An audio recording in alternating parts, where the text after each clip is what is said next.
রাজপুত্র সিদ্ধার্থের জন্ম, বুদ্ধত্ব লাভ ও মহাপরিনির্বাণ, এই ত্রিস্মৃতি বিজড়িত শুভ বুদ্ধ পূর্ণিমা বৌদ্ধ ধর্মাবলম্বীদের কাছে অত্যন্ত পবিত্র এবং প্রধান ধর্মীয় উৎসব।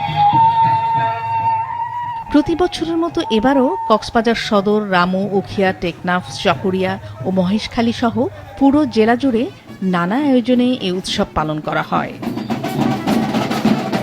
এ উপলক্ষে শুক্রবার সকালে রামু কেন্দ্রীয় সীমা মহাবিহার থেকে সম্মিলিত উদ্যোগে বের করা হয় শান্তি শোভাযাত্রা।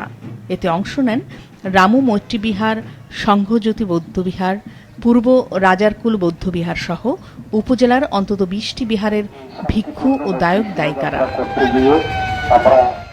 বর্ণিল, ব্যানার, ফেস্টুন ও ধর্মীয় প্রতীক বহন করে শোভাযাত্রাটি রামুর প্রধান সড়ক প্রদক্ষিণ করে। সারাদিন আমরা ধর্মময় পুণ্যময় কাজ করে আমাদের দিনকে অতিবাহিত করি মহা আনন্দে। জগতের সকল প্রাণীর সুখের কারণে আমরা গৌতম বুদ্ধের বাণীকে ছড়িয়ে দিতে চেষ্টা করি।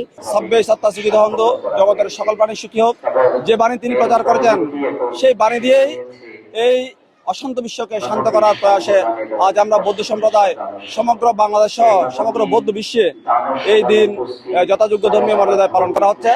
এর আগে বৃহস্পতিবার প্রায় 2300 বছরের প্রাচীন সম্রাট অশোক নির্মিত রাংকুট বনাশ্রম বৌদ্ধবিহারে অনুষ্ঠিত হয় 84,000 ধর্মস্কন্ধ পূজা ও প্রব্রজ্জাদান অনুষ্ঠান। এতে বিপুল সংখ্যক বৌদ্ধ ধর্মানুসারী অংশ নেন। আমাদের জন্য অত্যন্ত গৌরবময় একটি দিন আজকে।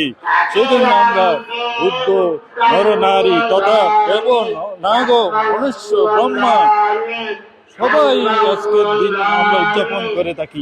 সকল জাতির শোক কামনা করি আমরা। চলমান অশান্তি বিশ্বের শান্তি প্রতিষ্ঠায় সমবেত প্রার্থনা পূজা হয়েছিল এবং আজকে বুরে আমরা 84,000 বুদ্ধ পূজা উত্তোলন করেছি। 3 দিনব্যাপী কর্মসূচির মধ্যে ছিল বুদ্ধ পূজা, সংঘদান ও অষ্টপরিষ্কার দান, ধর্মসভা, হাজার প্রদীপ প্রজ্বলন এবং সমবেত প্রার্থনা। আজ অষ্টশীল ত্যাগের মাধ্যমে কক্সবাজারের 150টি বৌদ্ধবিহারে শেষ হয়েছে 3 দিনব্যাপী আয়োজন। একটি করে প্রতি বছর বৈশাখী পূর্ণিমা, বুদ্ধ পূর্ণিমা আসে, একটি করে বুদ্ধবর্ষ গণনা করা হয়। সেই হিসেবে আজ 2570 বুদ্ধবর্ষ বরণ করা হয়েছে।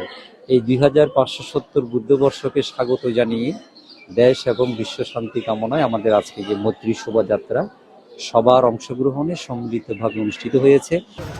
মাছরাঙা নিউজ ডেস্ক।